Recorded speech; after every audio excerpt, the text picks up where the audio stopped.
जो भी students JBT करता है या बीएड करता है उसके लिए यह जानना बहुत ही ज़रूरी है कि जॉब पाने के लिए हमें क्या करना पड़ता है, जॉब पाने के लिए हमें कौन कौन से एग्ज़ाम्स क्वालिफाई करने पड़ते हैं। तो जॉब पाने के लिए सबसे इम्पोर्टेंट और सबसे पहला पेपर जो है वो होता है टैट। अभी जैसे मैंने आपको बताया टीईटी, इसका क्या मतलब होता है, टीचिंग एलिजिबिलिटी टेस्ट, कि भाई हमने बीएड तो कर लिया, जेबीटी तो कर ली, अब गवर्नमेंट जानना चाहती है कि क्या आप टीचर बनने के लायक हैं। तो इसके लिए एक एग्ज़ाम कंडक्ट किया जाता है जो कि टैट एग्ज़ाम कहलाता है। सभी स्टेट्स में टैट अलग अलग नाम से पूछा जाता है, जैसे हरियाणा में एच टैट, राजस्थान में आर टैट, बिहार में बी टैट, और जो दिल्ली में होता है उसे बोलते हैं सी टैट। सी टैट का मतलब होता है सेंट्रल टीचर एलिजिबिलिटी टेस्ट। अगर कोई भी student C TET exam clear कर लेता है तो वो नेशनल लेवल पे सभी गवर्नमेंट स्कूल्स में जॉब पाने के लिए एलिजिबल हो जाता है। और अगर आपने एच टैट क्लियर किया तो आप सिर्फ और सिर्फ हरियाणा के लिए ही एलिजिबल होंगे, आपने आर टैट किया तो आप सिर्फ और सिर्फ राजस्थान के लिए एलिजिबल होंगे। तो सी टैट का मतलब है सेंट्रल टीचर एलिजिबिलिटी टेस्ट, जिसे क्लियर करके आप पूरे भारत में कोई भी गवर्नमेंट जॉब निकलती है तो उसके लिए आप एलिजिबल हो जाते हैं। अब बात एक आती है कि क्या सी टैट या टैट एग्ज़ाम देने के बाद हमें जॉब मिलेगी? नहीं, बिल्कुल नहीं मिलेगी। जॉब जब क्रिएट होती हैं, जॉब्स जब क्रिएट होती हैं तो उसके लिए फिर से हमें उनकी परीक्षा पास करनी पड़ती है। लेकिन जब जॉब की वैकेंसी निकलती है, जब जॉब का फॉर्म निकलता है, वो फॉर्म सिर्फ और सिर्फ वही कैंडिडेट्स फिल कर सकते हैं जिन्होंने CTET, HTET, RTET क्लियर किया हो। तो यानी कि आपको बीएड और जेबीटी के बाद आपको ये एग्ज़ाम क्वालिफाई करना होता है।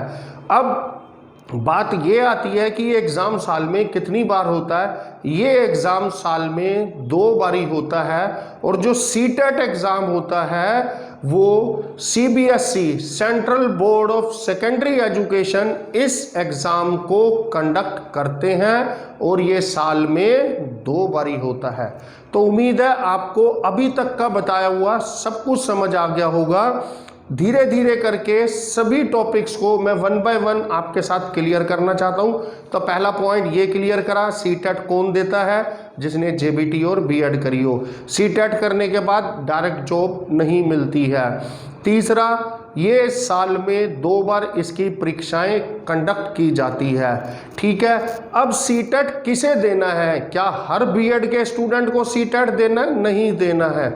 सीटेट सिर्फ और सिर्फ उन्हीं स्टूडेंट्स को देना है जो पहली क्लास से लेकर के 8वीं क्लास तक के बच्चों को पढ़ाना चाहते हैं। जो 8वीं क्लास से ऊपर के बच्चों को पढ़ाना चाहते हैं उन्हें इस प्रकार का कोई एग्ज़ाम नहीं देना है। ठीक है, एक आपका ये भी पॉइंट क्लियर हो गया होगा कि किसे सीटेट देना है और किसे सीटेट नहीं देना है, किसे टैट देना है, किसे नहीं देना है। अब इसमें 2 प्रकार के पेपर होते हैं, पेपर 1 एंड पेपर 2। जो पहली कक्षा से लेकर के 5वीं कक्षा तक को पढ़ाना चाहता है, जो भी टीचर 1st क्लास से 5th क्लास के बच्चों को पढ़ाना चाहते हैं उनको देना है पेपर 1। और जो भी टीचर्स, जो भी स्टूडेंट 6th क्लास से 8th क्लास तक को पढ़ाना चाहता है उनको देना है पेपर नंबर 2। तो उम्मीद है आपको यह भी पता चल गया होगा कि पेपर 1 किसे देना है, पेपर 2 किसे देना है, और कौन वो लोग हैं जिन्हें सीटेट या टीटेट का पेपर देना ही नहीं है।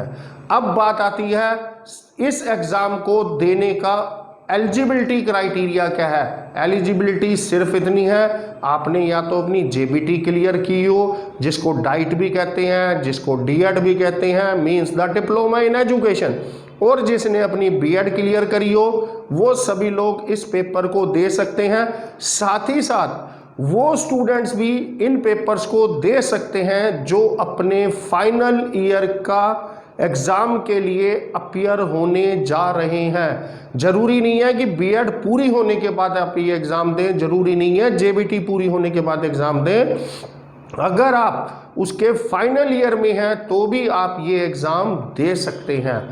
उसके बाद कुछ लोग पूछते हैं इसका एज लिमिट क्या होता है? इसका कोई एज लिमिट नहीं होता। हाँ, बाद में जब आपकी जॉब लगेगी, वैकेंसीज निकलेंगी, उसके अंदर एज लिमिट क्राइटेरिया होता है। अब जैसे कि सपोज करिए कोई बच्चा है, कोई 45 साल का पर्सन है, वो कहता मैं सीटेट दूं, ठीक है सीटेट दे दे। सीटेट देने के बाद वो कहेगा मेरे को जॉब 45 ईयर्स वाले को नहीं मिलेगी। तो जॉब के लिए भी अलग अलग एज क्राइटेरियाज हैं, अलग अलग रिजर्वेशंस के अकॉर्डिंग अलग अलग परसेंटेज क्राइटेरिया है। अब पेपर 1, पेपर 2, पेपर 1 में 5 सब्जेक्ट्स हमसे पूछे जाते हैं। Child development, language 1, language 2, EVS जिसे कहते हैं environmental studies, and 5th subject is mathematics. 30 question इस पे आते हैं, 30 क्वेश्चन लैंग्वेज 1 पे आते हैं, 30 क्वेश्चन लैंग्वेज 2 पे आते हैं, 30 ईवीएस पे, 30 मैथ्स पे। तो 30 30 30 30 30 टोटल हो गए 150। हर क्वेश्चन 1 मार्क का होता है। 150 क्वेश्चंस होते हैं, 150 मार्क्स के होते हैं, और 150 मिनट्स हमें टाइम मिलता है इन क्वेश्चंस को पूरा करने के लिए।